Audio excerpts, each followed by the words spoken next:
Good evening and welcome to our budget work session. This is our fourth work session, I believe. Over the past three sessions, you've heard presentations on the budget guidelines and revenue projections. You've also seen reports and presentations from cost centers such as the Human Resource Department, Student Services, Special Education, Curriculum and Instruction, and Technology departments. Tonight, our focus will be on central admin, building-based budgets, support services, and our undistributed budget funds. You will also hear tonight the work that needs to be completed prior to April 18th, which at that point you'll be presented with a balanced budget that pulls all of our financial considerations together.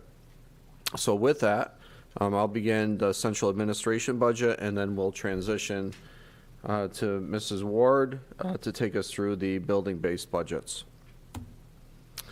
So our central administration budget comprises of the Board of Ed, Superintendent's Office, Personnel Services, and our Public Information Office. Our area of responsibility represents approximately 1% of our operating expenses. Our cost per pupil is the fourth lowest in Monroe County. Our central administration in recent years has done some restructuring in order to address different goals, and we will see that as we need to be flexible and adapting to our times. But specifically, our Board of Education goals and initiatives, our mandates, our 5-year annual increase has been 3.59% in total. You can see this illustrated in a different way in this chart. We have a 3.78% increase from last year to this year. As far as staffing is concerned, we are down one. This goes back to our prior slides where we talked about restructuring. In any given year, we need to make changes where something may be better served in the business office versus the HR office. We may have changes in the communications office or certainly within my office. So for our sense of totality for tonight's presentation, we are down one FTE total. Relative to the Board of Education, you do a ton. You do it for free, but you do have a budget. Your budget is $87,672 going into next year, which is the second lowest in the entire county. We certainly have made some cutbacks over the course of the last few years, which includes some of our memberships. One of the biggest things that have attributed to the increase this year is the automated voting software that we're going to implement this year. So this is the first year where we no longer have the pen and paper entrance into registration for voting. It will be electronic, so there comes a cost with that. It seems over the course of the years, voting has been one of those things that have increased your budgets. But overall, relative to where we stand in the county, our Board of Education is certainly the second lowest. You also assume the board clerk salary within this department. The work of the superintendents, all of these offices actually are always to reflect our mission, vision, values, to create an environment that's second to none, where all students are valued all of the time. This year, a big focus has been on securing our rooms of assembly, where we are not able to have a traditional lock. We've sent out monthly newsletters. We've done power hours that have been highly visible and attended. We've actually not only done quite a bit of policy review, but we've brought a lot of policy to the board for approval this year. We are going through several different negotiations this year, including our biggest unit, which is PDTA. Another big lift this year has been our capital project planning. And certainly you've heard from the beginning of the year through now updates on how we're doing relative to our bus driver shortage. Our HR department, our business department, my office has all come together in a real big way to try to close the gap relative to bus driver shortages. So as we think about next year, we're going to continue our focus on inclusion for all students, making every single student feel comfortable in our schools. A safe school environment is going to be critical, thinking about the overall climate and environment in the United States, making sure that we have that balance between maintaining a school environment and safe feel with having the necessary securities in place to truly be safe, not just having a safe feeling. We also have increased our technology relative to our one-to-ones. We have software enhancements in different areas that we'll be working through this year. We plan next year on doing a lot of work relative to communicating where we are with our capital project. There's going to be a lot of different phase-ins and different points of work at different times in different buildings. And then we also have a lot of work to do with our stakeholder groups based on our financial forecasts. So as we think about next year, we can't do that in isolation. We have to think about next year plus 5 more years down the road. But next year is a good time to start having those financial conversations, knowing that our federal funds are going to drop off the following year, and also knowing that as we look at sustainability, we're going to need to make some adjustments. So in my office specifically, you're going to see an increase of 1.96%. No changes in FTEs across the board. You'll see that this reflects the 6th lowest per student cost in the county.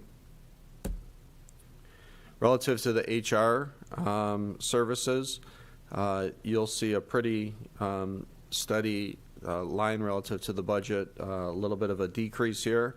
But our HR department does a lot of our district planning as it relates to DASA, hiring, retention, all of our contract negotiations, which several are coming up this year, our teacher and administrator evaluations, our entire substitute program, and our BOCES internships, which are significant as they relate to helping create a new cohort of hopefully teachers coming through our district. Again, this is the 4th lowest per student cost in the county. Our public information office is one that receives a lot of accolades. They do a lot to try to meet the stakeholder demand for communication on a regular and ongoing manner that has pertinent and real-time information. This is the department that manages our website, our social media, any kind of mass notification that comes through our public information office. The office is the 4th highest per student cost in the county, and I believe that's because we place a premium on our communication, especially as of late.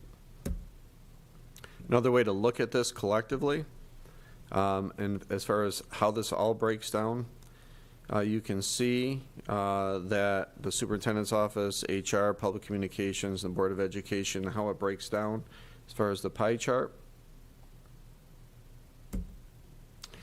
So as we look at next year's budget, or this year's budget for next year, thinking about all the different areas within the central office, you'll see that for the most part we are well below the average cost in the county in all of our areas. And I'd like to believe that at the same time we're creating a highly value-added service to our school and our community. So with that, I'll open it up for any questions from the board.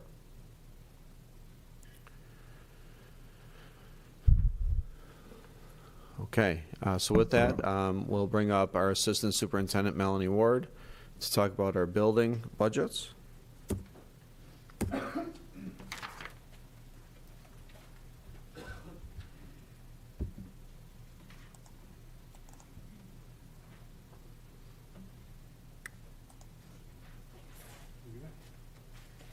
Good evening.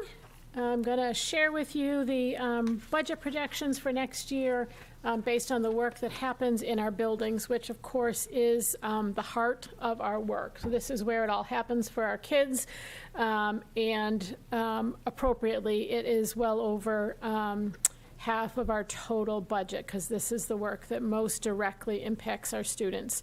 So folded into all of the building budget projections that you'll see are all of our, or almost all of our teaching and school-related professional staff, our school administration, school support, including clerical staff, security members, exam proctors, et cetera, career and technical education services, that's the EMCC program at BOCES, our library and tech services at the building level, pupil services staff, counseling, psychology, and health services, co-curricular activities, and athletics all get rolled into the building budget. So this is just in totality the building budget history over the last several years, and obviously you'll see a slight uptick year over year. Much of that accounted for because so much of this budget is directly related to staffing. When we break those totals up by level, you can see that the proportion level by level remains pretty much the same year over year. And then these are our costs per pupil by level of the school-based budgets. So the elementary budgets are in the gold, the middle school budgets over time, cost per pupil in the maroon, and the navy is the cost per pupil at the high school level. You will see an uptick in the cost per pupil at the high school level going into next year, and we'll talk a little bit later on in the presentation about what accounts for some of that increase. So when we take our building budgets in totality, 94% of those dollars are directly related to staffing. Those are all those folks I just mentioned, teachers, paras, counselors, administrators, et cetera. And then the remaining 6% of the building budget allocation covers our athletic costs for our middle school and high school students, the BOCES programs for EMCC, instructional materials, discretionary spending, rounds it out.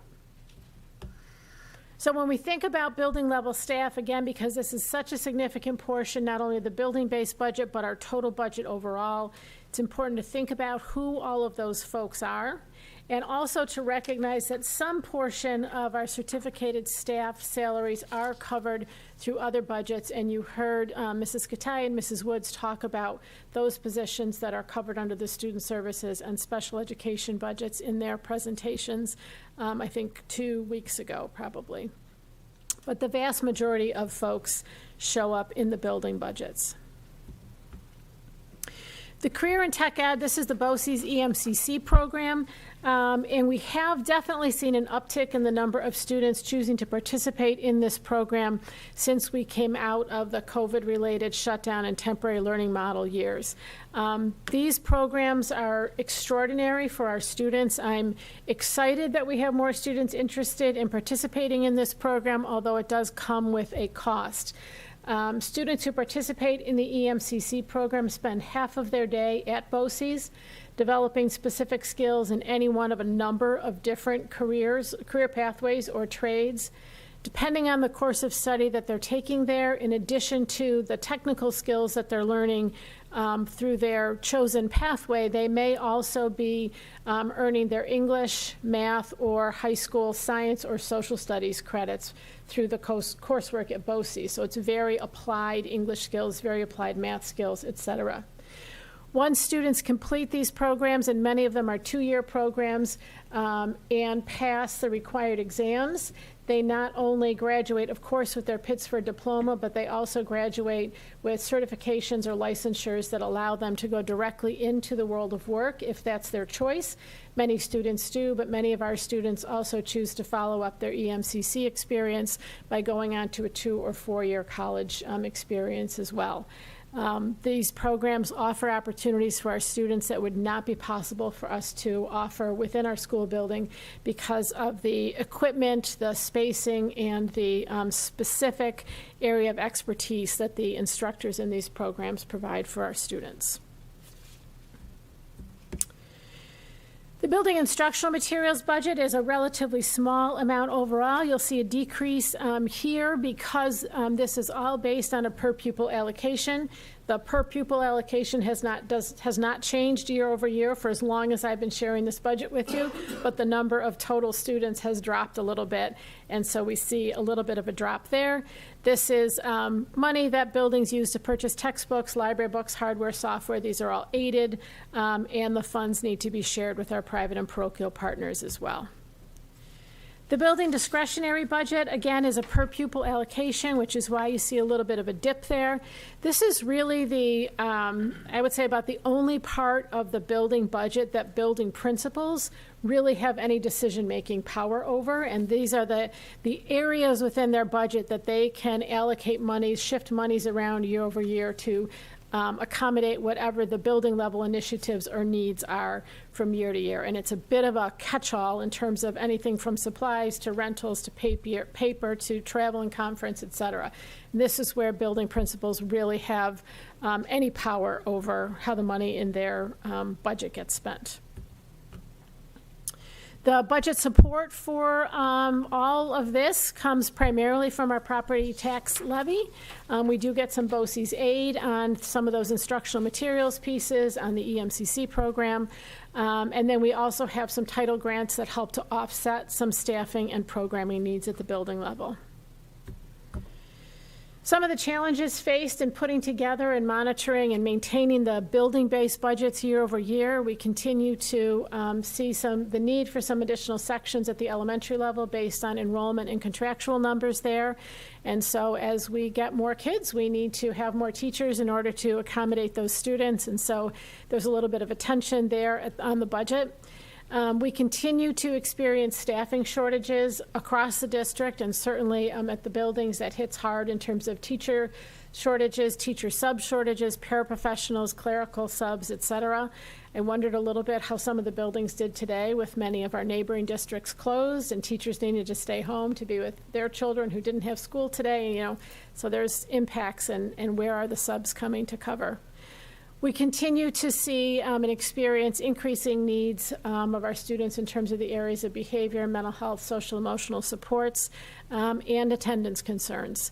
Those have not gone away since we've sort of fully returned after COVID, and we continue to grapple with how we best use our resources to support our students so they can be successful. And we really have to look big picture at how we align our staffing and programming overall to best meet the needs of our students and shifting priorities within the district and at the building level. We have a lot to celebrate and accomplish, however, over the last year or so. Certainly, and you've heard from every building principal as they've come to present to you at the board meetings over the course of the year, the focus on building relationships in a supportive environment has been the focus of everybody's work. And we see that happening in so many different, unique, and wonderful ways across all 9 of our buildings. There's continued better and tighter alignment of essential curriculum and instruction across grade levels, across department members, so that if you're taking an Algebra 2 course at Mendon, it's more closely aligned with that same Algebra 2 experience at Sutherland. That's ongoing work that's happening that the buildings are supporting through use of department meeting time and other resources. We've talked about this in probably every presentation, the embracing of the instructional technology tools by teachers and students. We've continued to increase our mental health and behavioral supports and using that to deal with individual and small group student needs, but also to build our capacity around restorative practices. That's something that's really beginning to gain traction in our buildings. We've returned to all activities this year, and as I was even putting this together for you for this evening, I took a moment to reflect on the fact that a year ago at this time, we actually were still in masks.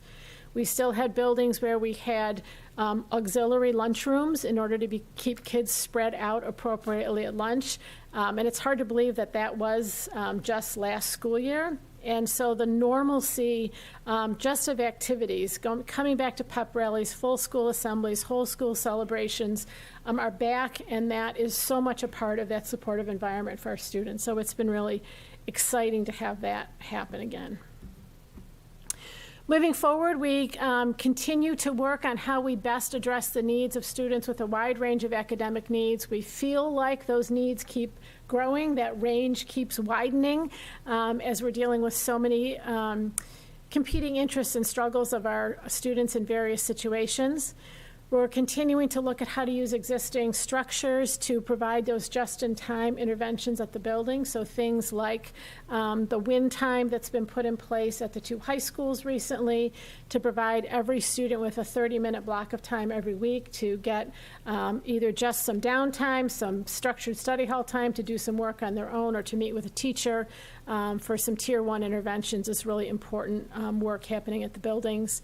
The alignment work continues. We continue to work on integrating our SEL strategies into Tier 1 instruction.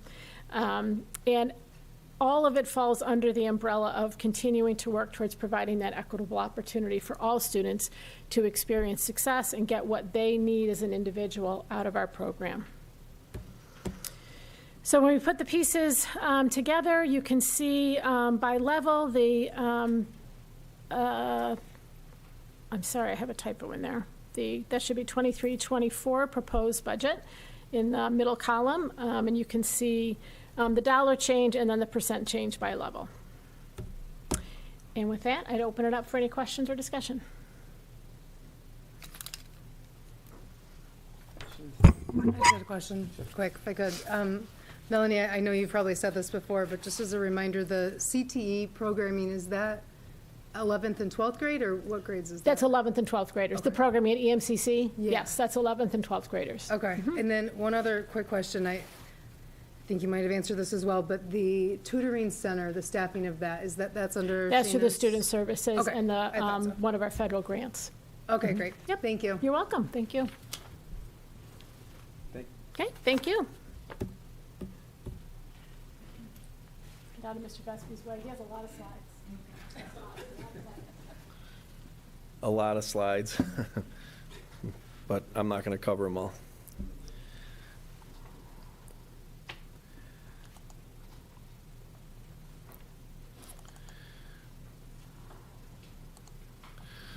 Okay, thanks so much. Leanne Reister is here, and I have to give Leanne credit for all of the budget work that she does behind the scenes. She puts everything together and has really done a great job with, bringing me up to speed in terms of the budget process here. So thank you, Leanne. In terms of just in general, the amount of information, a lot of it is just that, it's information. I'm not going to, obviously in about, 25 minutes or so, 25 minute period, I'm not going to go through every slide. The support staff information is there for your review.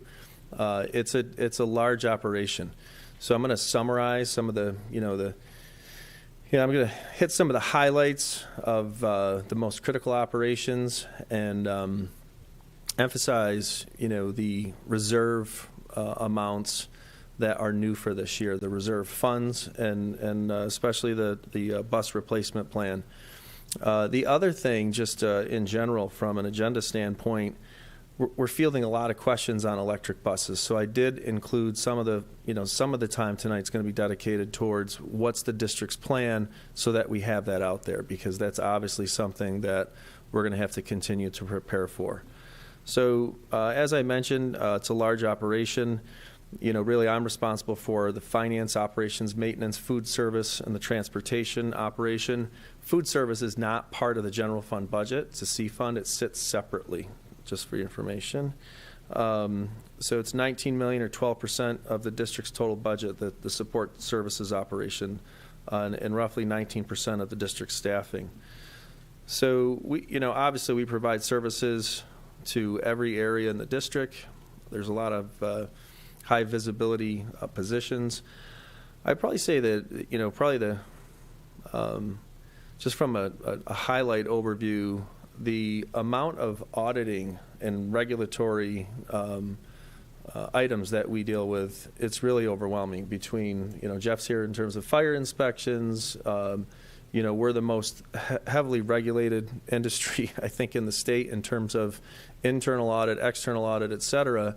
So there's a lot that happens behind the scenes, and we've kept the staffing relatively stable in these areas for the past 5 years, despite some of the challenges, as Melanie mentioned, in terms of COVID, to get through that period of time. The comparative data that you see on all of the slides, it comes from comparative analytics that I have access to, and we do a comparison in the county. So just to clarify that, just for comparative purposes only, but that's where we get that data from, excluding the large district in the area. So we are looking at a larger than expected increase in support and the overall support services area, 16.8 million to roughly 19.3 million. And as we get to the slide from an overview standpoint, you're going to see that that's in the area of transportation and the increased costs associated with the recruitment retention of bus drivers, and an adjustment that was made during contract negotiations. This breaks down the cost by object, so an overview of salaries, equipment, and contract supplies and BOCES expenses. And as you would expect, the largest chunk of our budget is in the salaries area.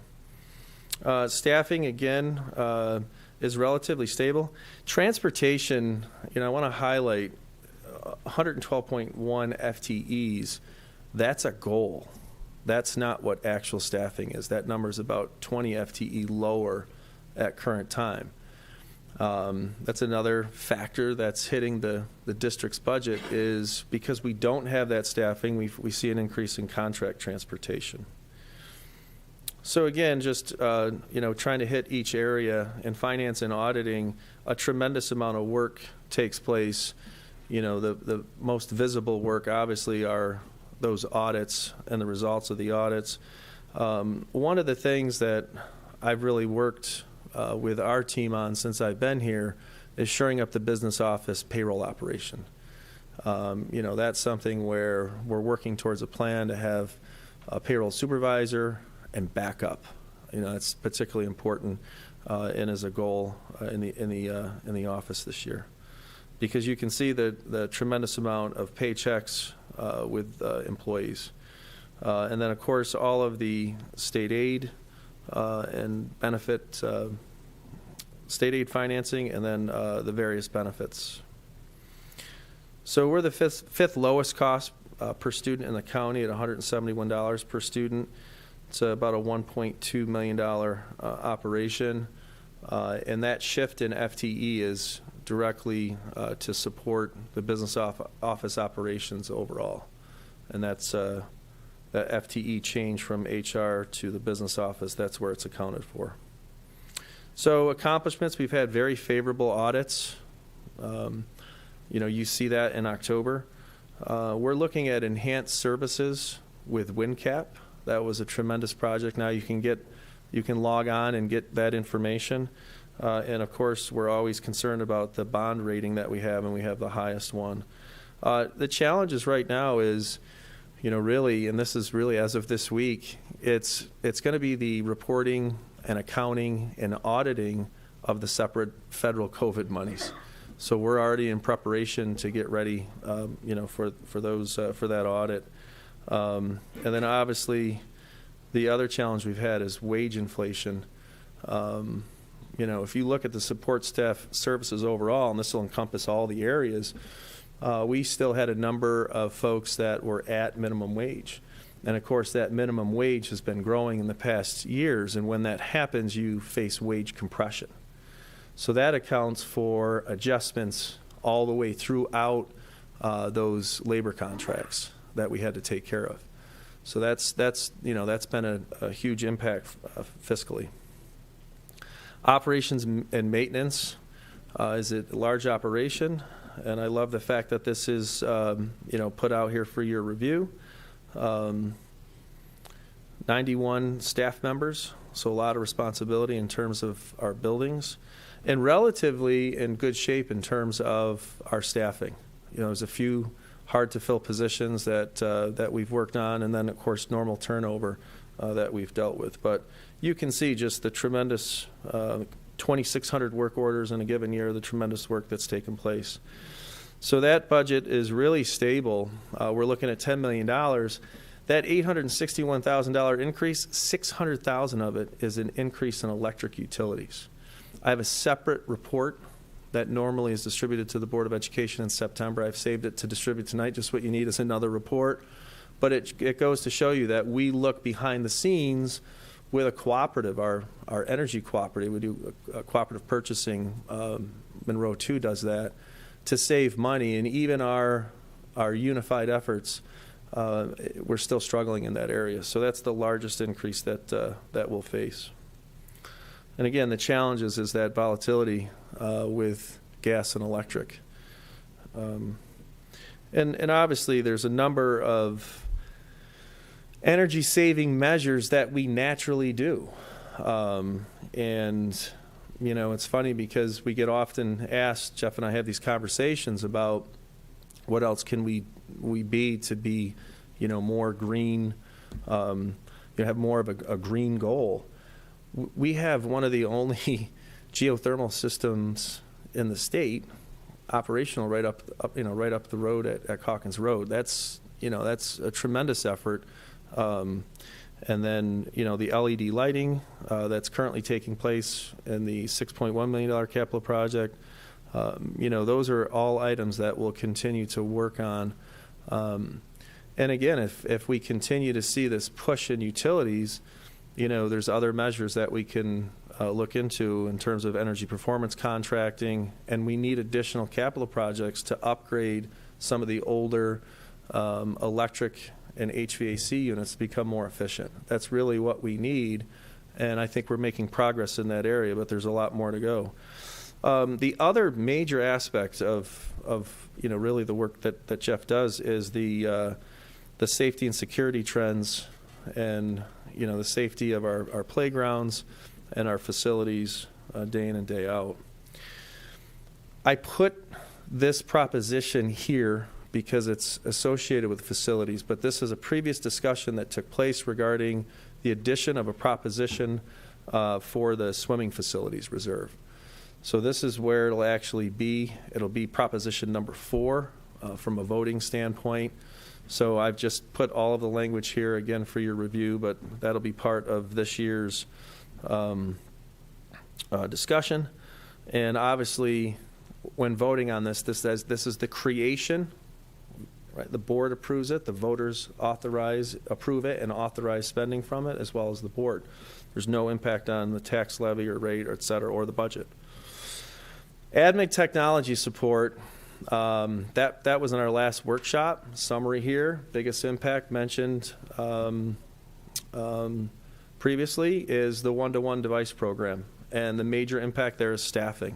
And I think, again, that presentation that Matt did was outstanding to go through all of that. Transportation, this gives you kind of a breakdown. I think one of the interesting aspects about transportation, and it comes with prepping from these budget discussions, is we provide a lot of transportation service.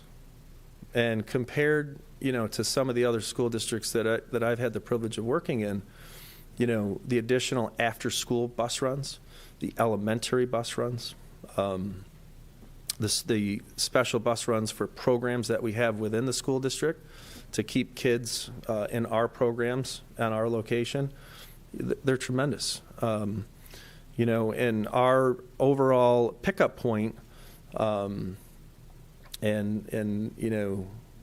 how that impacts our operation in terms of how far kids walk and how far the bus stop is, that also has an impact on our operation. So one of the interesting things for me is to just reflect and look at our operation, and we really offer just outstanding customer service. I don't always get those calls. Mr. Pirro doesn't always get those calls, but it's a very small percentage. By and large, the community is very happy with what we have, even despite the challenges and the cancellations that we have. It's a tremendous service that's provided. And again, the majority of the increase that you're going to see here is in staffing because of that retention recruitment. We used federal dollars as intended to offset those increases. Those increases now roll into the budget. So that's why you see a pretty big jump. So overall, third lowest per student cost in the county. And I don't know that that's a good thing from a staffing standpoint. Obviously, we want to work on improving that so we can get back up to those levels and reduce the amount of money that we have in contract transportation. That's the other aspect of this increase is contract transportation, because we're forced to use as many outside resources as we can to provide those services. So again, I left fluctuating fuel costs in there, but I think honestly we probably caught a break in the last year from a year ago when we saw a huge increase in fuel costs. Our mechanics do an outstanding job in terms of the inspection of our buses. That saves money, and it really helps us to keep those ongoing costs down.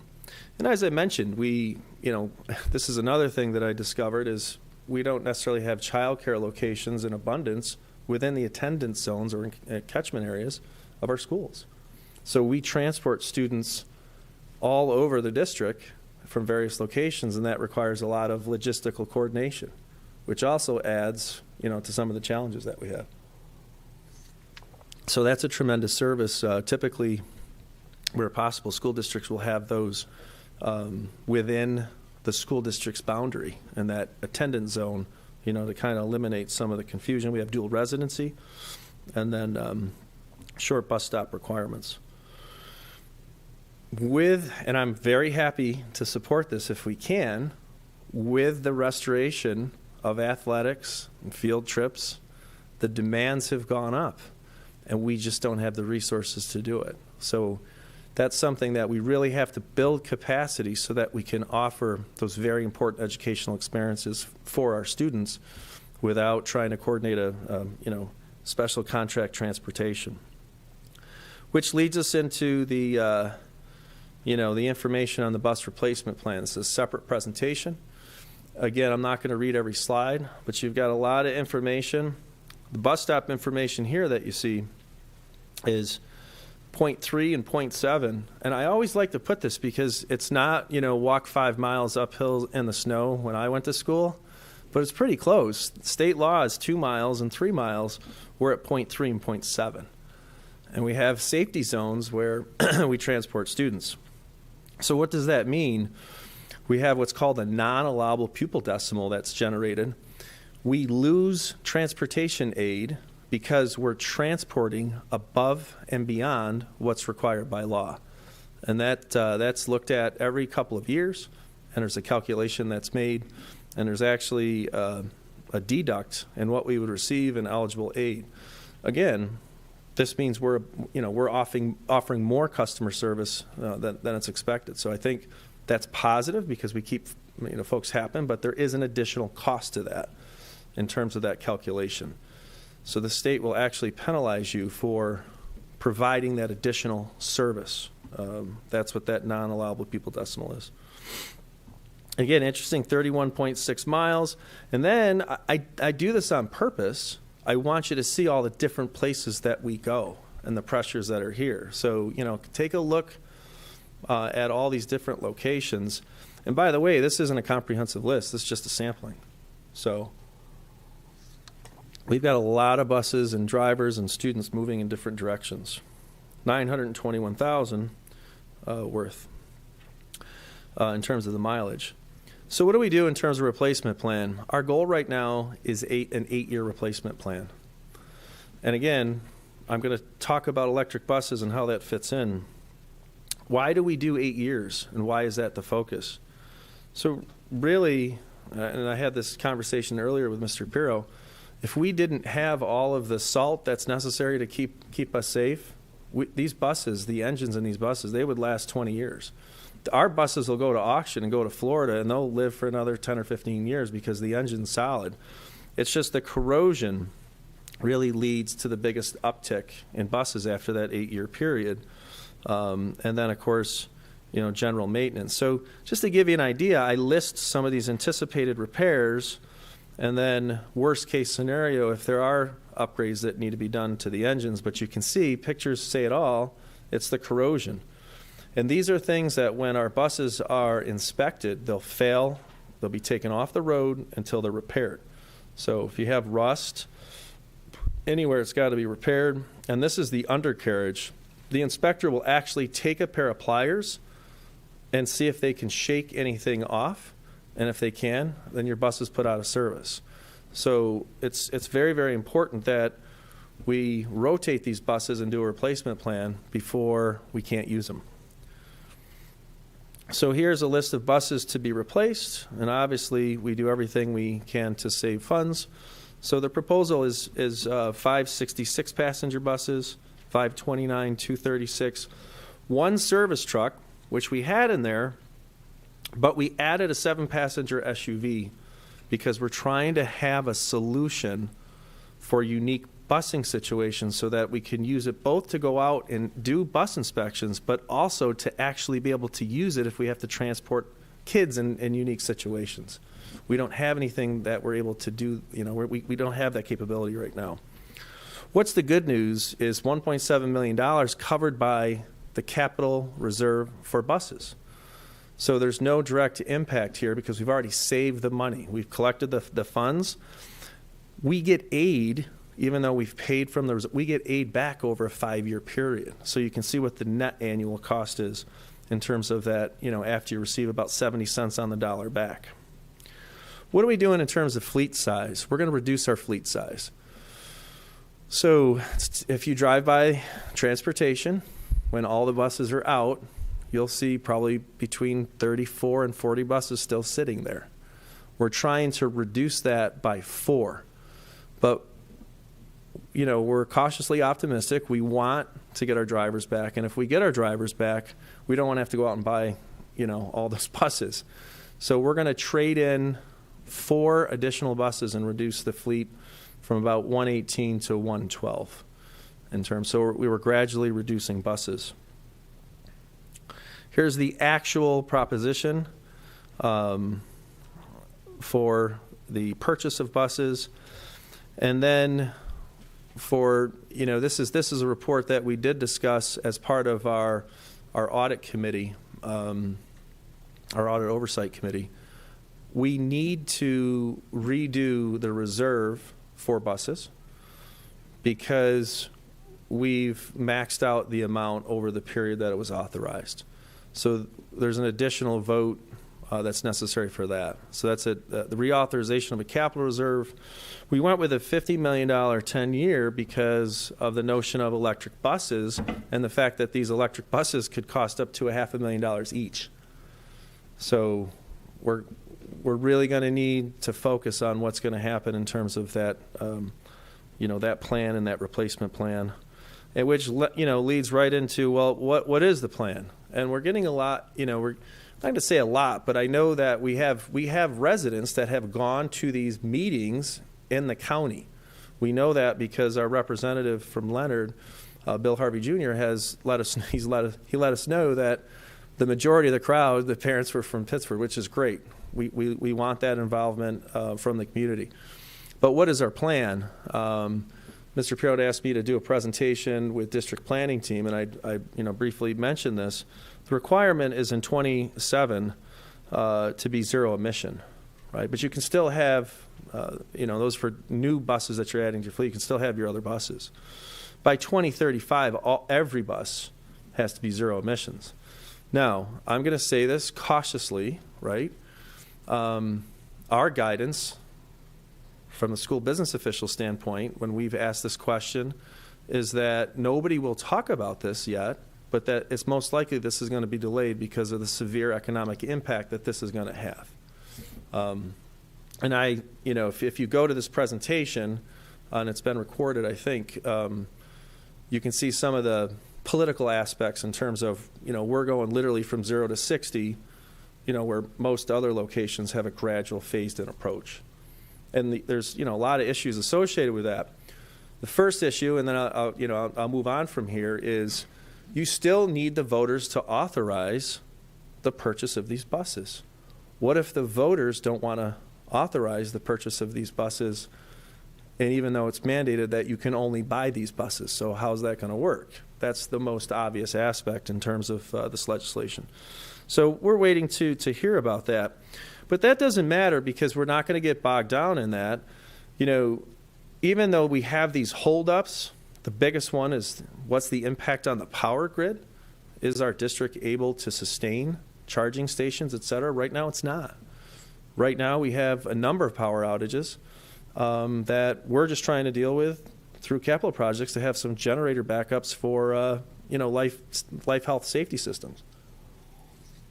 So there's a huge issue in terms of the power grid. The financial aspect is there, and then there's all these performance issues in cold climates, hills, et cetera, that have to be figured out in terms of the performance of the buses. So here's just before you can actually move there, these are all the pieces of the puzzle that have to be examined to come together. And I can tell you, we're working on it. I think this slide really says it all. We're looking at a 3-year process from where we stand right now to when I think we can first get an electric bus here. We need an entire year, which is the upcoming year, really just to plan and look at the grid and infrastructure. And then you need approval from a facility standpoint. You're going to need voter authorization. Then you have the lead time to get some of these electrical components, which can be 18 to 24 months. So, we're going to need every ounce of time to get there, and it'll be a well thought out planned process. It's just not going to happen now. And I think that's the biggest aspect or confusion that's associated with this process. It's a minimum of a 3-year process. I would say I'm probably going to be here 4 years from now explaining why maybe we're going to have buses in the following year. But we're working on it, and we have a plan, and it's more to come. It's exciting. Questions? One quick one on the electric buses. I don't want to get too much in the weeds, but one thing you said kind of resonated in my mind. You said it's about $400,000 to $500,000 for an electric bus. Is there any reason to think that they would have a useful life of more than 8 years for us? Unknown at this time. Okay. But certainly concerns expressed with the battery life. And, much like the health that associated with charging your phone, after a period of time, there's a diminishment of the charge. But I think we'll face the same challenges that we have with rust, et cetera, on some of the other components. Great question. Any other questions? Going back to the bus stop information in the lost state aid, if I'm understanding this correctly, if we were to change our board policy to make the pickup points further away or closer to the state law, we'd actually get more money? Right, you'd receive more aid by making sure that you're more in compliance with state law. You'd receive more aid. That's correct. Okay. So that number, the non-allowable pupil decimal, we've had conversations about. It seems a little high. That is something that I am going to get looked at from an outside analysis, though, because of the way that it's done. I do need to look into it more. So it could be a little high, but that's essentially what you'd have to do, yes. Thank you. What do we expect in terms of resale value for the buses that we're selling after 8 years, and then kind of $5,000 is the estimated trade-in in terms of those buses. Depending on the marketplace, you could go to auction and get a higher number. The last time I went to auction, it was in the $9,000 range, so it could be substantial. But it's just like your personal vehicle. You have to take care of it and the coordination and all the other work that goes along with it. So right now I've just used a conservative estimate of $5,000 per trade-in. Any other questions? Undistributed budget. I have to be honest, I kind of had to study the undistributed budget too because I've never really presented it this way, but really let's just jump right into it. It's debt service, interfund transfers, insurance judgments and fees, and employee benefits. It's the portion of the budget that you can't say it goes here. It's really, if you think about it, it's distributed throughout everybody's area, and that's really the main aspect of it. So when you look at employee benefits is the largest chunk at $46.2 million, and then debt service at $8.6 million, and then insurance and fees at $1.7. The biggest aspect of this particular budget is if the project is approved 2 weeks from now, then we'll have a bond anticipation note. That's that green portion that you see there. There'll still be a very large decrease from 1 year to the next in debt service of close to $2 million. One of the toughest parts about the finances associated with the capital project is understanding this, that a substantial amount of debt was paid in the current year. And that's really what allows us to layer the next capital project on. Insurance judgments and fees, just minor increases in some areas. The one thing I will note is that in the BOCES budget in particular, the BOCES budget has gone back to normal levels in terms of capital.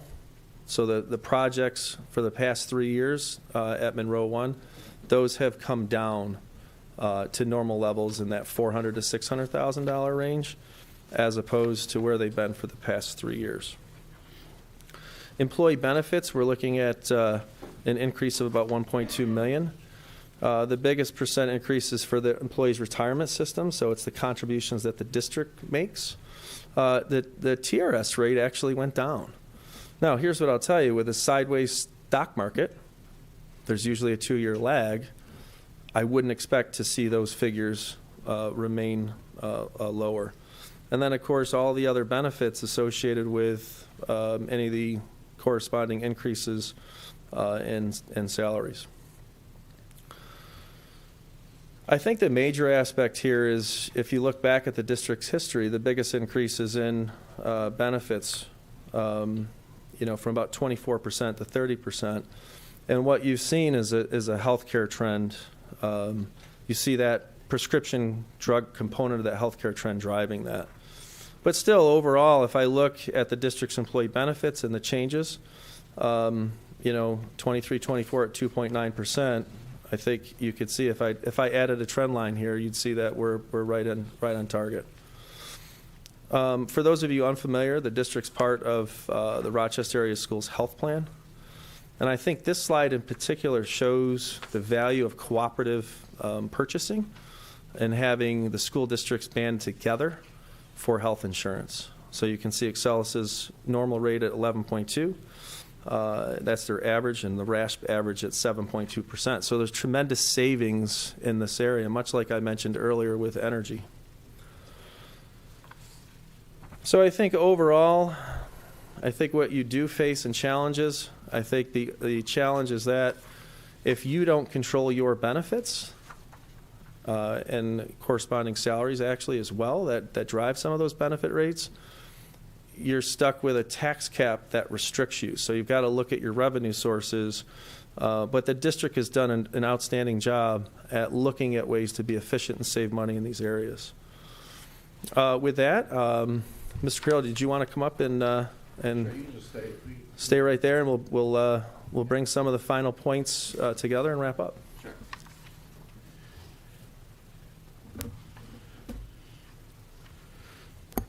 So as we think about moving forward with next year's budget, again, we can't consider this a one-year budget. We have to think about our long-term financial planning.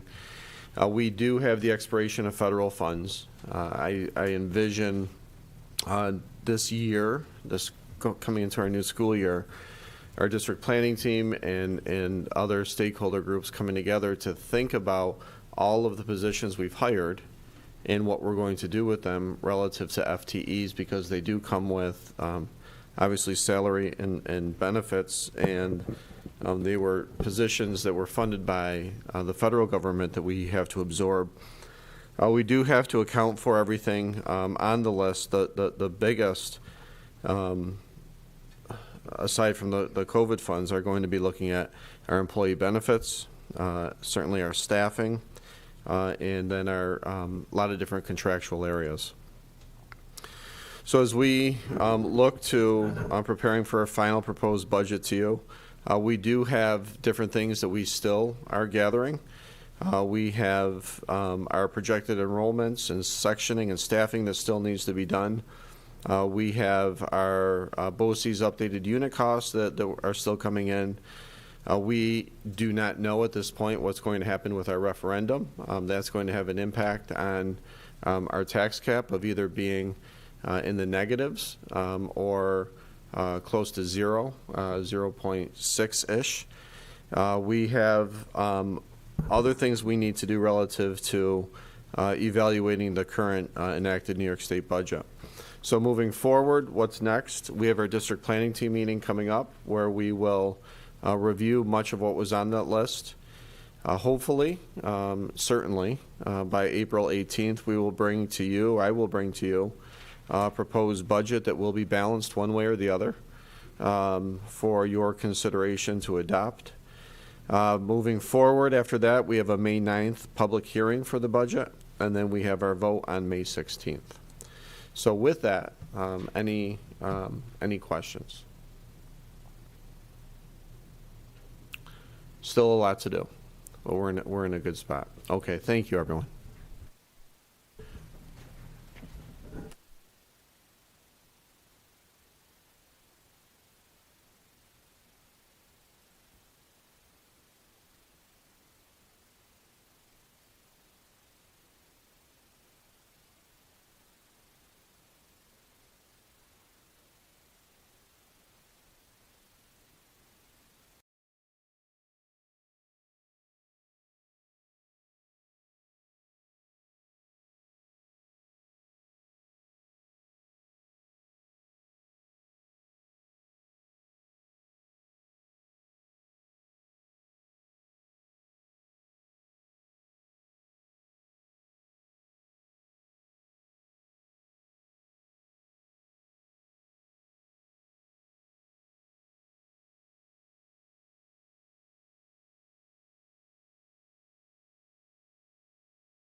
Good evening. Welcome to the Pittsford Board of Education meeting, and to all you mathematicians, happy Pi Day.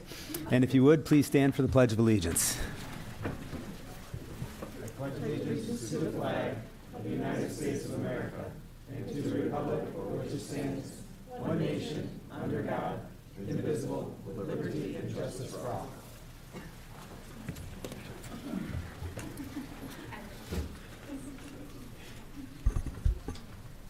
If I get a motion to approve the agenda. Thank you, Robin. Thank you, Sarah. Any edits? All those in favor? Any opposed? That motion carries. I'd invite Mr. Walker for his principal's report. Thank you and good evening. Thank you for having us here tonight on this beautiful spring day here in Rochester. And yes, it is still cold outside. So we are excited to be here with you tonight to talk about our culture and community at Calkins Road and responding to the needs of our students and where we look forward to going. We really want to focus our brief time with you tonight on those things because research, along with common sense, tells us that a school community where students feel valued, they feel connected, they have strong positive relationships is a successful community. So why is this a focus? Well, in our various leadership meetings over the past few years, we keep coming back to the same conversation, that the pandemic has created some struggles, and our students are working very hard, but we need to continue to focus on the long return from 2020. And we saw some academic struggles. We saw our students struggling with mental health needs and some new behaviors. And middle school is a time to really focus on these skills and foster these skills for the students in their own success. And our way to really create that solid foundation is to focus in on our school culture and our building community. So one of the ways we got started with that was our flex time at the start of the year. So this was a summer project. Started with our ILT across both middle schools. I won't speak for the other one. And really, our goal there was to build relationships. The flex time was about making connections between students, with students, among students, in a small group setting. So how it started off was a staff member, a teacher, sometimes two, a small group of 10 to 12 students, or 8 to 12 students, SEL activities, getting to know you activities, community circles at the start of the year. Every Wednesday we did this. We followed a flex schedule, flex being the key term. We didn't want to say any of the other terms, but we wanted it to be flexible. So that's why we use that term. It took time. It took time to build the groups. It took time to make the staff assignments, to even find the rooms. We got pretty creative with corners of the cafeteria, the library, and some other places. But it was time well spent. It was very, very worth it. And so that was the first 12 weeks of the year until it got time to do some reevaluation, and we flexed the flex, and I'll pass it off to Mike for that. All right. So one thing I just want to point out, pre-pandemic, our goal as a building going into the next year was to meet once a month and have community circles and have established groups. So this is still just kind of, hey, stick with it, stay with the vision, and you eventually can get there. But again, it's trial and error. So one of the things we discovered through surveys of both the staff and the students was, how's it going? What are some of the things we've learned? And there were some key takeaways that I'll show you in a moment. The SEL, every building has an SEL committee. Our committee's focus was on specifically this time and how can we respond to student needs when we're seeing them. So it's kind of having your ears to the ground and listening to what the kids are saying, or maybe themes going on in the building that we can quickly respond to in this format. So when we polled the kids, when we polled the teachers, some common themes came out. Value in making connections. Everybody really actually enjoyed the time they were spending together and just learning about one another, the teachers and the kids. And it was non-academic. The kids said, hey, it was nice to have just like a little break in the middle of the week, in the middle of the day, to do something different, to do something fun with our teachers.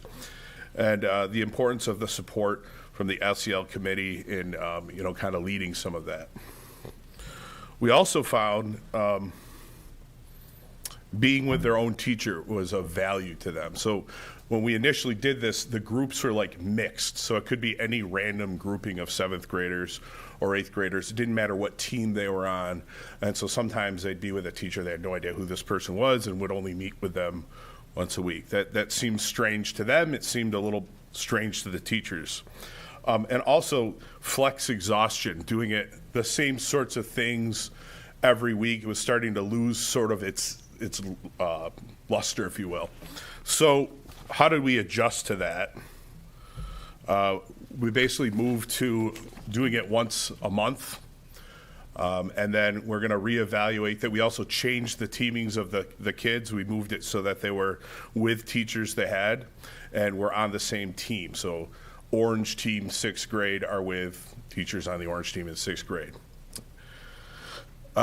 So we're going to reevaluate that at the end of the year. The SEL committee right now continues to work on themes for the month. The most recent one, or actually tomorrow, is going to be following up with Scott Fitch and internet, kind of the theme of the internet. And rather than focusing on how the internet can sometimes be a scary thing for our kids and our parents, it's how can you use the internet in a positive way. So the kids are going to talk a little bit about just common experiences they have on the internet, on social media, assuming they have it. And if they don't, what have you heard?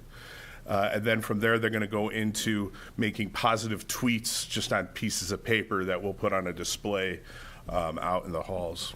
So the circle work continues at Calkins Road. Our academic circles have continued this year. The social studies teachers who pioneered it last year continue to do that, continue to build on it, continue to embrace it, and we added a couple ELA teachers doing it as well.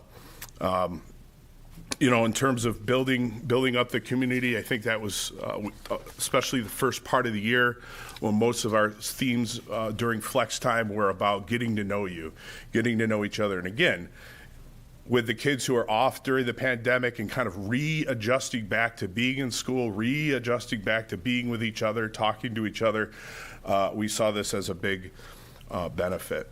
I've talked about the SEL lessons, what we're doing with that. And in terms of restorative work, oftentimes when we see conflict with kids or like DASA violations, these kind of things, it's nice to be able to say to kids, let's do a circle. Do you know what to do? Yes, we do. And immediately we can engage in that work, even if it's somebody from, not necessarily in the building, but like Mr. French coming over and saying, let's do this. The kids all know exactly what he's talking about and can engage right in it. Is that me? All right. So promoting positive things that have been going on. We returned back to homecoming. That was how do we have our kids have fun while they're in middle school? A lot of what middle school is about is, I think, just building the community of kids together as they go up through into high school and the academic demands just get greater and greater. So having fun with the kids, homecoming's a great example of how we do that. We've had a ton of theme days this year. You'll see a picture of that later, but there's a 1980s theme day. I think we had Dress Like a Generation theme day. And the teachers, I believe, are coming up with a lot of those. And they're the ones driving it, which is really fun to see. Our fundraising with the Jar Wars, Josh, how much did they? $1,368 in 3 days. So just such a generous community, and it's reflected through the kids, which is just really exciting to see. Our Spirit Week in February, you'll see pictures of that, I believe, coming up.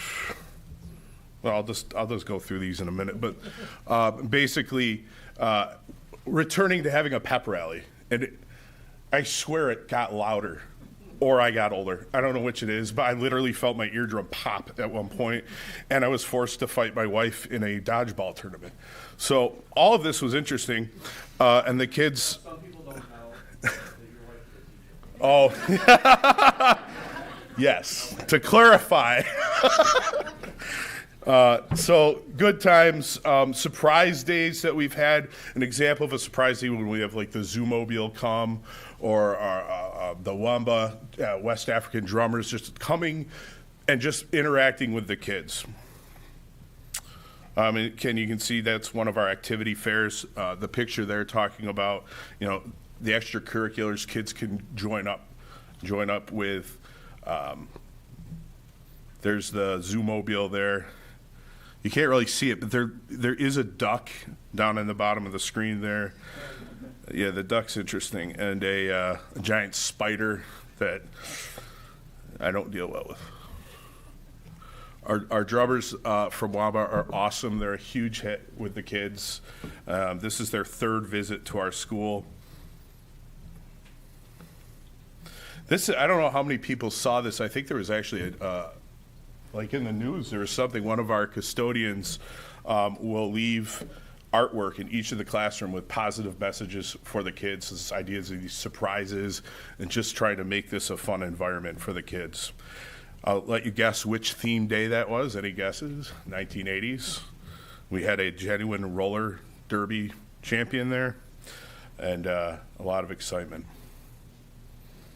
So one of the things also we talked about, I alluded to earlier, was with Scott Fitch coming in and being responsive to our kids and just bringing them back into the kind of way of doing school. Scott Fitch did a presentation on just internet safety and pausing before you post, the idea of, hey, what you put out there can linger for a very long time. More importantly, too, was talking about some of the dangers sometimes that can be out there, like don't give your personal information out. Don't go meet up with somebody randomly. Why are we talking about that with our kids? Because our parents were seeing that and communicated it to us through the PTSA and just conversations we had with parents. Is that me? Good. Another thing that we're continuing to grow and foster is our wonderful Education Bridge partnership with our sister school in Modin, Israel, Ironi Gamel High School. So this is a picture of CRMS teacher John Beal in the Ironi Gamel school with the principal Elad and his 3D printed knight statue. But Elad also came to Calkins in December. He stayed with Mike, and it was wonderful meeting with different classes and presenting about education in Israel and creating those classroom connections. We have a group of volunteer sixth graders, I think about 2 classes worth, that are pen pals. Now, we're working on the internet filter, blocking the emails coming over, but, Matt's been great. And that's been a fantastic partnership that is continuing to grow, as well as his music class. We have our Shin Shinim, which are 3 amazing 19-year-olds that are doing a year of service before they join the required military service, and they come to our school once a month. I know they go to Barker once a month and Thornell twice a month. Lessons, activities. This is when they were in PE class teaching them games, and at first you think 8th graders jumping over a rope, this is going to get old. They were laughing and hooting and hollering, and literally had a disco party at the end. It was fantastic. That is a picture of the kids in Israel wearing the midnight bracelet after John brought them over to take a picture. I just think that's a beautiful picture. And yes, as Mike stole my thunder, I wanted to talk about the pep rally. Pep rally was a blast. I think things like this are really important to a school culture. That's why our student council, this is the kids' creation. The kids' voice was in this because it used to be a screaming contest and a couple kids would compete.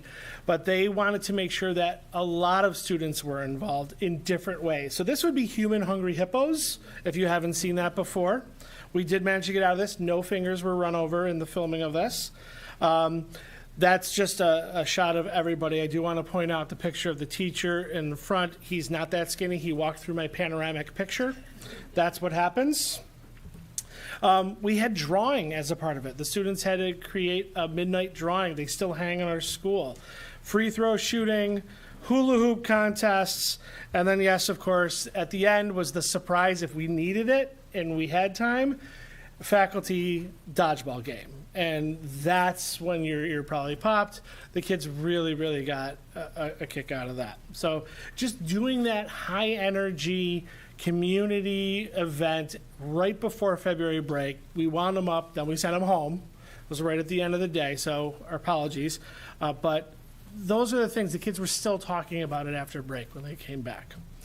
So what is the impact? And this is also the desired impact, is we're seeing these connections. We're seeing them grow. We're seeing the kids, as Mike said, hey, this is something I need, so they can articulate, can we circle up? I'm having a problem with a friend group. Or I've heard kids using the Midnight Pillars, creative, resilient, mindful, and spirited.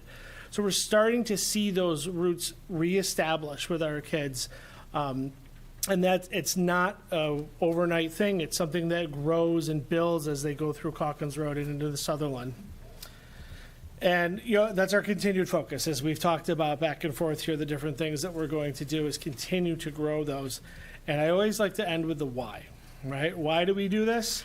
Last Friday, we had our 6th annual Unified Middle School basketball game. We're the only district that does this. We're the only middle schools that do this. I think many of you have been to that event. There is nothing like it. 1,000 people in that gym, just having moments that just make you cry, really. And for the record, we finally won this year. So that's the mic drop moment.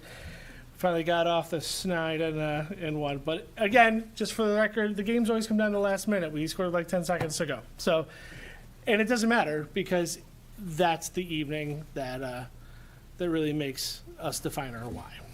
So with that, thank you very much. That's our sharing a little bit of our culture and community focus this year. Any questions?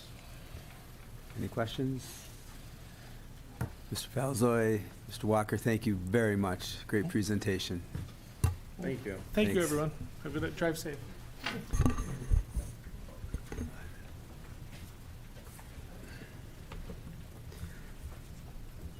Next, we have a brief public hearing on our upcoming capital project. Mr. Vespi. Okay, thank you very much. We'll jump right into this. So when we talked about the capital project timeline, we decided that we would have an official public hearing. This is 2 weeks prior to the vote, which will be held 2 weeks from now on March 28th. So I will keep this brief. It is a repeat of the public forums, the Board of Education discussions that we had. And when I was putting this together, again, I think the emphasis is the collaboration that I've seen since my role of being in the district since September. The Board of Education, the facilities team, our architects, construction management team, Jeff and his team from a facility standpoint, just a tremendous collaborative effort. Discussions with Mr. Pirro about the fact that this project, while we've had to bring it forward, has been years in the planning. And a lot of thought, has gone into this. A lot of discussions with the district planning team, with various stakeholder groups. There's a lot that's gone into this. This is all driven by our building condition survey that's required every 5 years by the state education department. We've identified work that has to be done. It must be done. We must keep our facilities up. We have to think about health and safety and code compliance. This isn't optional work, and we've brought it forward in a fiscally responsible manner. Again, just look at those dates. And this is really, started 5/26 last year with a board retreat on the discussion of the project coming off of the COVID, really not just here at Pittsford, but around the state. No one felt that you could bring forward a project, during that 18 to 24 month period. So the district did exactly what you'd expect. And, one of the things people have asked me in terms of the timing is, do we have to do this work now? Yes, we do. It's not going to get any less expensive. It's not going to go away from a building condition survey standpoint. We've identified $300 million worth of work that has to be done over a period of time. So if you look at all the time that went into this and the meetings, and again, I think we did a great job in terms of public forums and discussions. and discussions with the Board of Education in public. The focus here is on safety and security. Probably the most important thing is the double door entrances at all locations. So when you look at the scope of work, areas of assembly locks, emergency generations, as I mentioned earlier, in terms of the power outages that we have, this doesn't run the building, just runs health, safety, PA systems, and enough HVAC work to remain in place until you can formulate a plan. There's temporary classrooms here at Barker Road Middle School. They are at the end of their useful life, so they must be dealt with. And then the renovation expansion of science classrooms, at Mendon High School that we've spent a tremendous time talking about from both an infrastructure standpoint and from an educational standpoint and from a parity standpoint in terms of having educational experiences at one building versus the other. Of course, there's building infrastructure with roofing, HVAC, and athletic work that we've previously highlighted. So we're required for the budget hearing to have this discussion. And overall, when we talk about the scope, we've done a great job in terms of communicating the scope. We've put out newsletters, we've put out emails, there's a video that's online, wealth of information to explain the scope that we'll be asked to explain depending on project approval with the State Education Department. This just is a list of all of the common area items at the elementary schools. Obviously, the focus of work in the project is here at Barker Road that we've reviewed, and with pictures, and then at Mendon High School. So again, we've gone through this information. I'd encourage anyone that has questions to look at this presentation as well as many other presentations that we've reviewed in public in terms of our sessions. Sutherland High School, I'll highlight the secure entry, the emergency generator, and the sanitary lines, which continue to be an issue in terms of infrastructure, as well as the construction of some new tennis courts that actually will occur at both high schools, and then some pickleball courts at Sutherland will just be, the existing tennis courts will be repurposed from a community standpoint. That's one of the most requested items. We're still in need to take care of the building envelope at LOM, and we're going to work collaboratively through that process, as I previously mentioned. And then at the Transportation Maintenance Building, we do need to replace the diesel tank as well as some rooftop units for HVAC. We've been the most transparent in terms of financial consideration, almost an overshare in a topic that's very difficult to understand. And I know there's confusion out there. This is a very challenging topic. When you consider a $69.8 million project, $14 million will be financed using our capital reserve, leaving about $1.5 million left over in our reserve. There's concern about, well, are we using too much? The idea is to replenish the capital reserve at the end of the current fiscal year. And we project that, that could happen anywhere between $2 and $4 million, depending on the outcome and accounting of some of our federal funds. So yes, we're using a lot of it, but we also have intentions of replenishing it. That leaves a bond amount of $55.8 million. Now, we put information out about what does this project look like from each location. These are estimates. And as I said, it's not going to get less expensive to do this work. So we put these estimates out. I've been asked to break those estimates down by prime contractors. We've done that. And then by category, we've done that. That information is available on the website. There's been some concern about incidental costs. Incidental costs are part of any construction project. They include anything that could go wrong, anything from a design standpoint that wasn't accounted for, as well as we lump together escalation costs. And this market has been very volatile. What we thought was going to cost, X, Y, and Z, 3 years later is going to cost a lot more. So just look at housing costs and prices and think about your neighborhood in terms of what's happened in the marketplace. Again, it's not going to get less expensive to do this work. It never does. So we have escalation built in here, as well as the incidental budget itself, which is really the administrative aspect of doing the project. We are very conservative with these estimates for a reason. We will use strategies such as alternates and choices so that when we actually bid the project, we have flexibility to get that work done. So the total project, when we lump it together, is displayed here, $69.8 million, but with everything included from a cost standpoint. You've heard me say this. I said it earlier in the budget workshop. The district paid down $5.1 million in debt. That opened the door to consider bringing this project forward, because instead of adding debt, there's going to be a net reduction in debt. It's very difficult to understand. As a result of that, you're not looking at a tax increase. In fact, as Mr. Pirro mentioned earlier, we're looking at this year's maximum levy, if this project's approved, is 0.08%. If the project's not approved, it's less, because there's less financing costs that are associated in there. So we've said this, we've talked about it. I think we've been very transparent in terms of it. We've illustrated that the cost would have been $67 per 300,000 based on assumptions. We don't like to do this because then people will come back and point to the slide, but this is based on the taxation factors that exist in the town of Pittsford right now.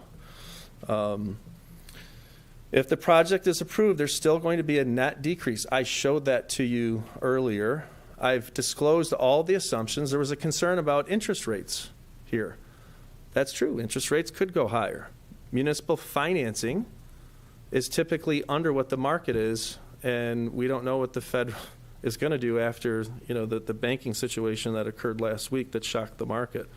So these factors come from fiscal advisors. If they have to adjust, the aid that's associated with the payment is also adjusted.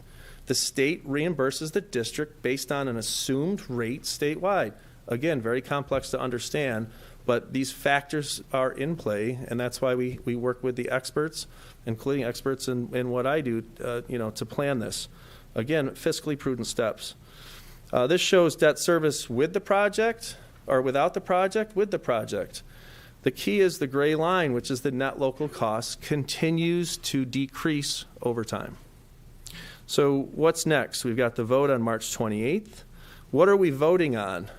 I know it's a lot. It's not good for a PowerPoint, but you're voting on the 69.8 as a maximum spend, 14 million to come out of the capital reserve, 55.8 million to eventually bond. That's what the actual vote is. This is what folks will see when they go in. How do you vote? How can you vote? Where's the vote? The vote is here in the school gym from 7 to 9, 2 weeks from today. If you want absentee ballots, we can reach out to the district clerk's office. And there's the voter eligibility information. And with that, we've summarized the information. Again, the information is available. And that concludes my portion of the public hearing. Questions?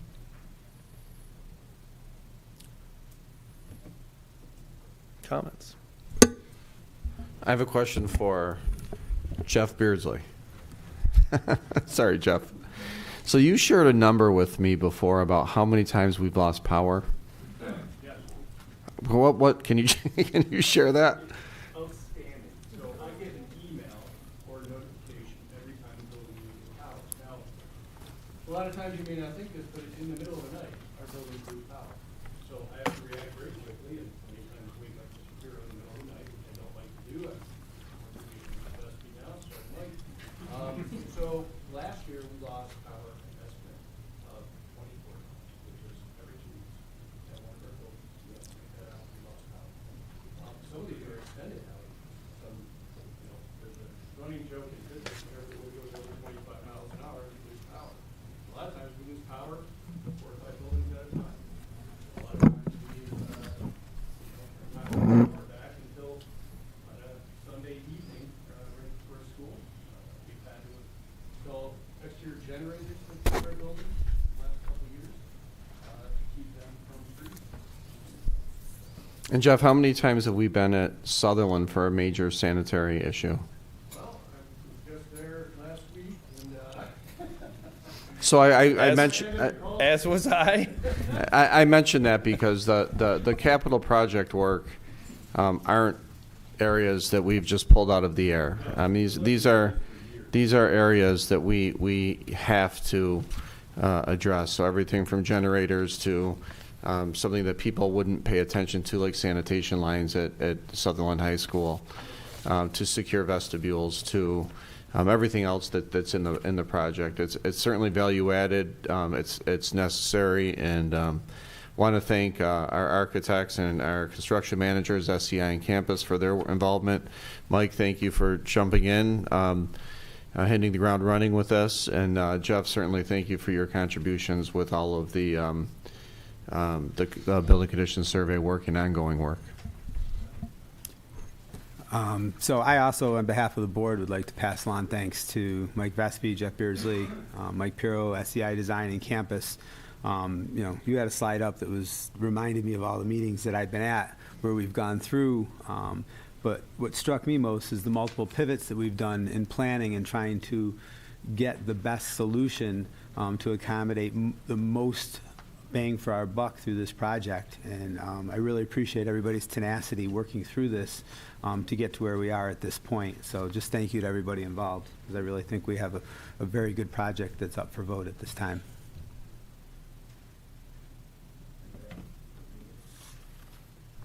Thank you. Thank you, Mike.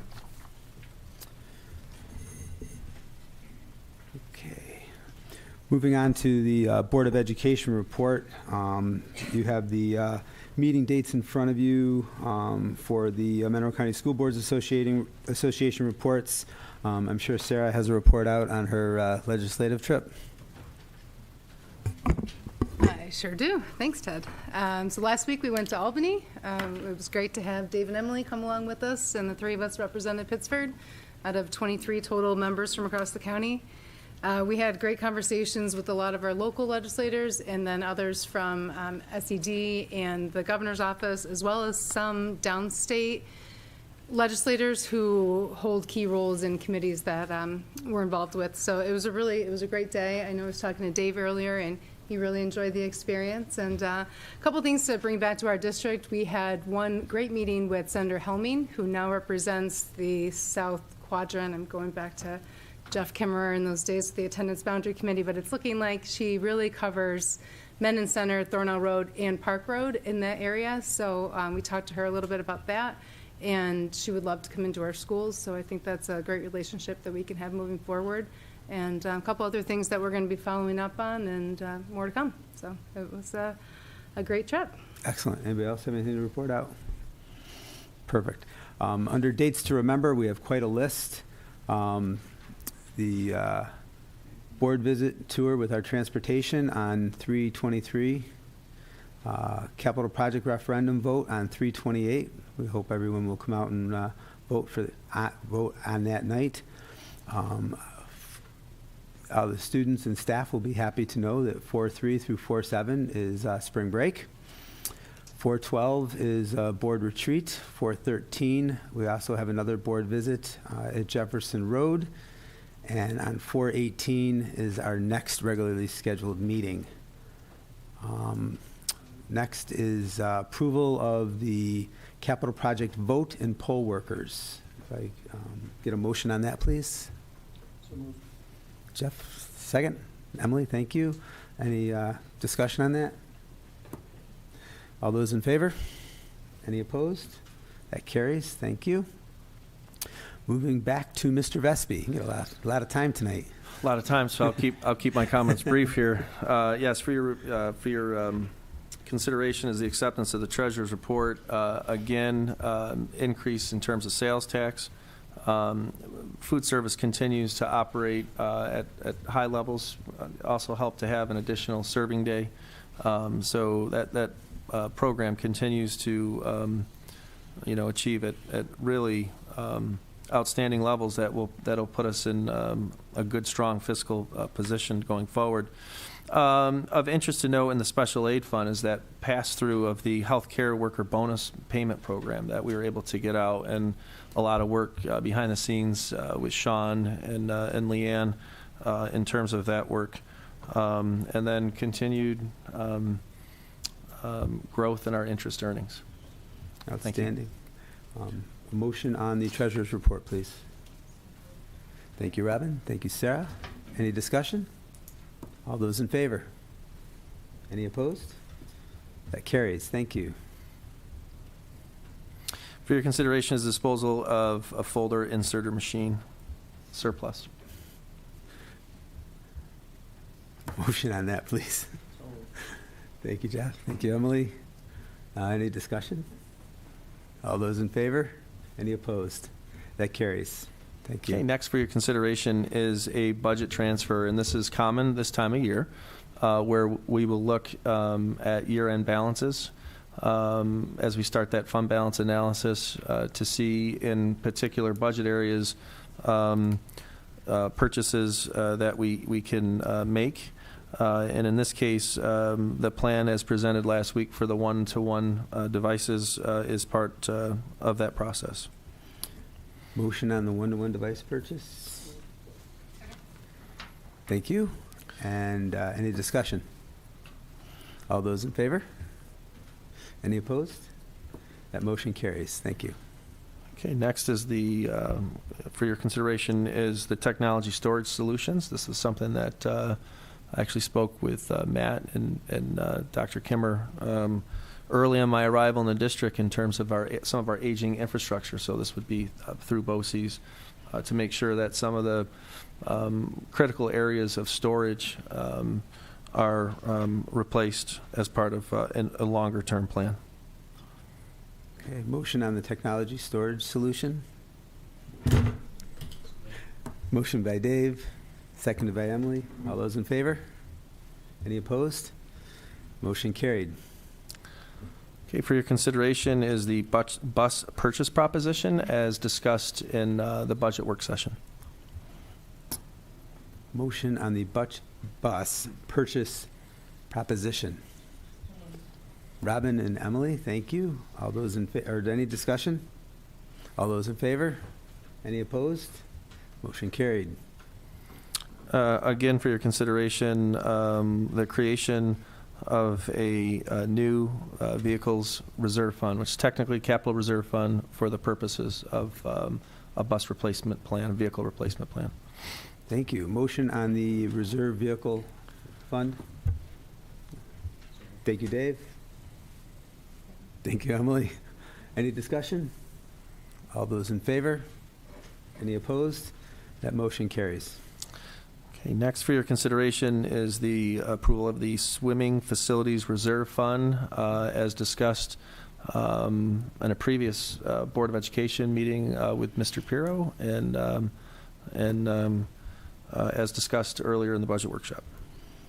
May I please have a motion on the Swimming Facilities Reserve Fund? Thank you, Robin. Thank you, Sarah. All those in, any discussion? All those in favor? Any opposed? That motion carries. And that is it. You're all set? All right, thank you very much. Moving on to the Human Resource Report, and Mr. Clark. Good evening. First for your consideration is the professional staff report. We have 1 certificated staff appointment, 2 school-related professional appointments, 1 supervisory technical appointment, 1 supervisory technical change in salary, and 1 certificated staff resignation. Thank you. May I please have a motion on the professional staff report? Thank you, Dave. Thank you, Emily. Any discussion? All those in favor? Any opposed? That motion carries. Thank you. Next for your consideration is the support staff report. We have 1 clerical substitute appointment, 1 clerical resignation, and 1 food service worker resignation. Thank you. Motion on the support staff report, please. Thank you, Sarah. Thanks, Emily. Although, any edits or discussion rather, sorry. All those in favor? Any opposed? That motion carries. Thank you. And finally, we have a memorandum of agreement on the consent agenda. Perfect.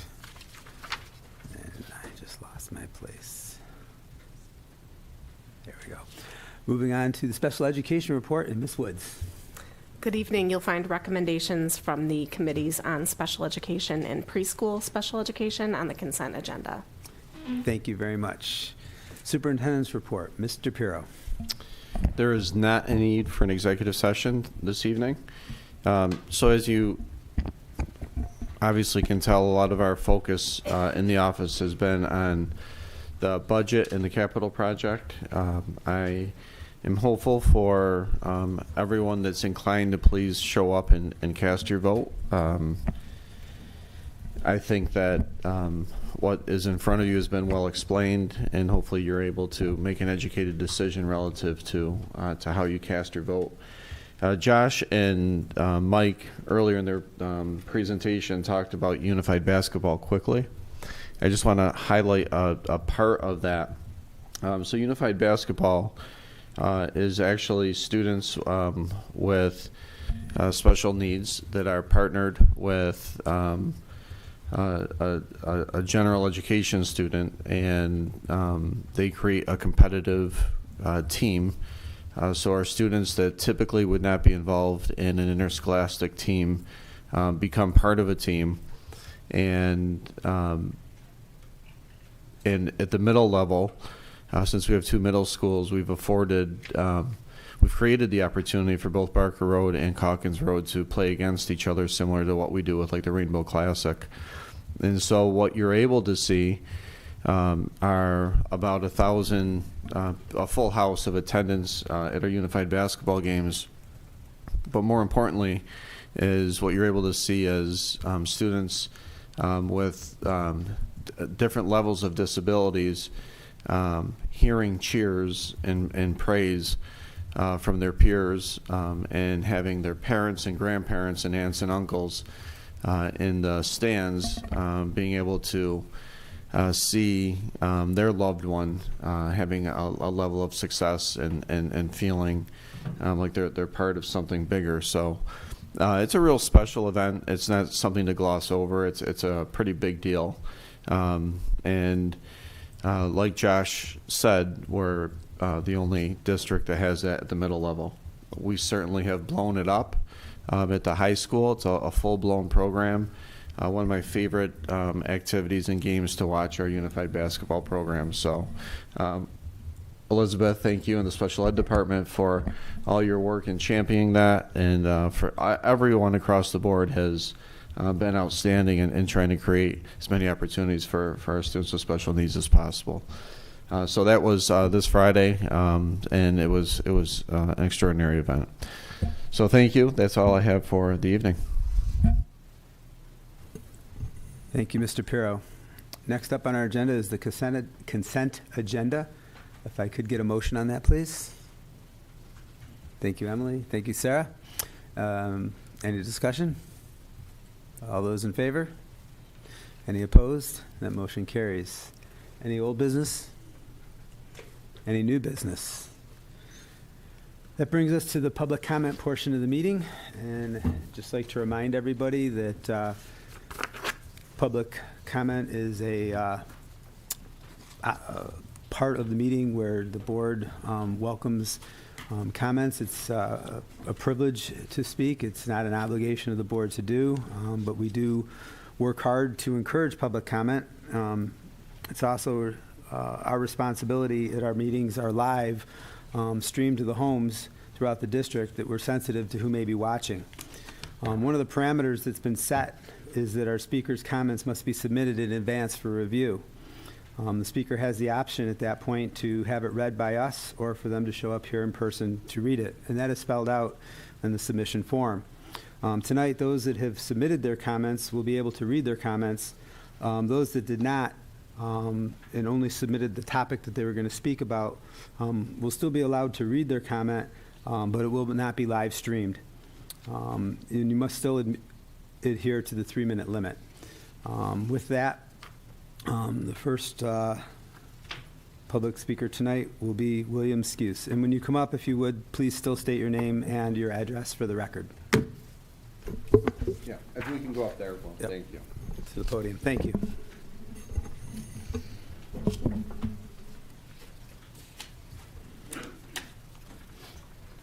I'm Bill Skuse. You have my contact information. If you would, just state it for the record.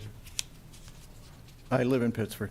Your address, please. My statement at the February 28th Board of Education meeting on the pornographic books in the Pittsford schools was met with an interesting reaction. Rather than focusing on the issue of having these books in the schools, I received a scolding about context and terminology. I was told that the pornographic section of the book, Girl in Translation, that I quoted was taken out of context, that the book is actually a beautiful story of a young girl emigrating to America. That may be one interpretation of the book, but it leads to the question, is this the only book in the world about a young girl emigrating to America? Is it possible that the same lesson could be taught through a book that doesn't contain pornography? Why was this book chosen over all the other alternatives? Could it be that it was chosen because of the pornographic sections of the book? As far as context goes, should we apply the same standard to Hustler magazine? Should we excuse the graphic pornographic photos it contains just because it may also have an article or two about some unrelated topic? Should the PCSD have Hustler magazines in its schools? There was objection to my use of the word pornographic to describe numerous books that are used in the Pittsford schools. There's a subset of our society that likes to play word games. They like to use alternative words that mask or completely mislabel items. George Orwell's book 1984 exemplifies this with his term newspeak, where words are twisted from their true meaning to be used to mean something quite different. Rather than using the term pornography, would you have preferred graphic sexual content or sexually explicit? Would this have been okay with you?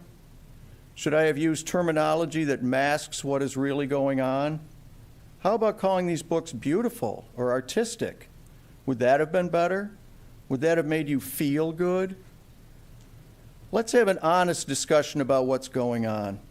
The board, the superintendent, teachers, and librarians are intentionally choosing books with pornographic and other age-inappropriate content to be used in our schools. Let's not sugarcoat it. We can all see it with our own eyes. So what was your motivation for doing this? What are you trying to do to our kids? Are you trying to educate them or groom them and abuse them?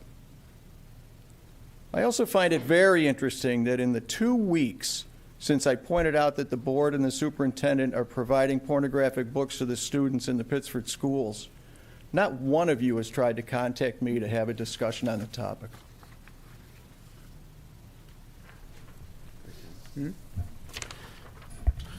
First, I want to thank you for submitting your comments. I think this is the third board agenda where we've had similar content read. I will share that we will not engage with individuals independently on this topic because we're doing exactly what the board policy states we should be doing. So concerns have been brought up. We have begun the review process. That's being done with a sense of fidelity, and when that's done, we will report out. But again, thank you for following our rules relative to public comment. Next, I invite up Amy Ord.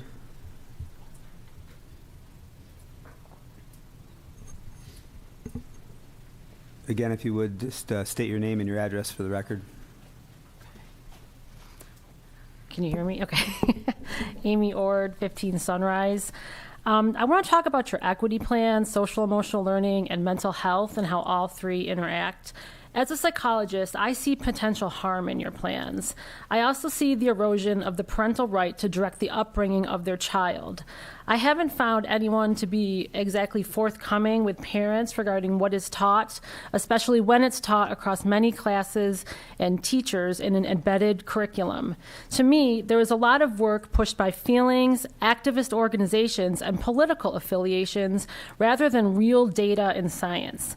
I keep hearing there are escalating mental health concerns in schools, and it looks like you have administration with some administrators with zero mental health backgrounds that are tasked with trying to deal with this, and teachers with zero mental health degrees providing skills and running groups. The words like identity, identity work, mental health, and social emotional learning are all actually domains of school psychology, so it's weird to me that they are not the key players in these system-level changes. Under DEI and SEL, it seems right now that anything goes. You do have explicit obscene books in your libraries, and you're adding more books under the equity plan. Somehow, pornography and obscenity in some way, I'm not, maybe in the publishing industry or somewhere, has become synonymous with diversity. The impact of children's exposure to sexually explicit material is actually well documented in scientific literature. There's a reason why they have movies that you have to be 18 to see, and also music, because there actually is real scientific literature on these topics for years. Exposure to this material is not healthy sexual or emotional development, and it is not learning. For the younger students, you have confusing books regarding gender identity and sexual orientation. A boy doesn't like their clothes, well, they are a girl, and vice versa. A lot of these. Several with naked children, illustrations that are sexual in nature. Elementary school parents were told last June that it was a directive of the district when a display of books in the library with many flags and bright paper flowers were displayed. These books had pictures of sadomasochism outfits, gay sailors. Apparently, hey sailor is a catcall for quick sex when the sailors used to go to different ports of call and wear their neckties a certain way. Or you just have books in your elementary schools that tell you how to go on a computer and get hormones for sex changes and hide the information from parents. But I guess this is DEI now. Any teacher can now talk to any child about sexual orientation or gender identity. An elementary specials teacher was showing 6-year-olds pictures of families with different types of sexual orientations at the beginning of every class for 3 months, kind of like flashcards. But I guess that's also DEI today. Okay. Well, okay. So it looks like you're trying to promote gender identity in the curriculum, adding textbooks, and even in your I Am Pittsford video. You seem to not realize the mental health implications.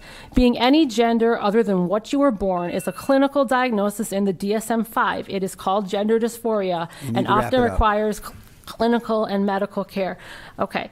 There's much harm to individuals when you become flippant with pronouns and social transition, often leading to puberty blockers and medical transition. There's impacts in the brain development. It can stunt maturity, fertility, even bone and spinal development. Please wrap it up. You've Okay. exceeded your So time. the medical community even says that the science is not settled. It's uncharted territory. So when you start teaching this, you need to be prepared to handle this. Okay, thank you. Okay, real quick. For students who are confused regarding gender and you actually do nothing, upwards of 98% resolve and thank you very accept the much. gender they were born in by adulthood. Thank So you. sometimes less is more. We need Okay, to move we're on, done. okay? Thank you. Next speaker.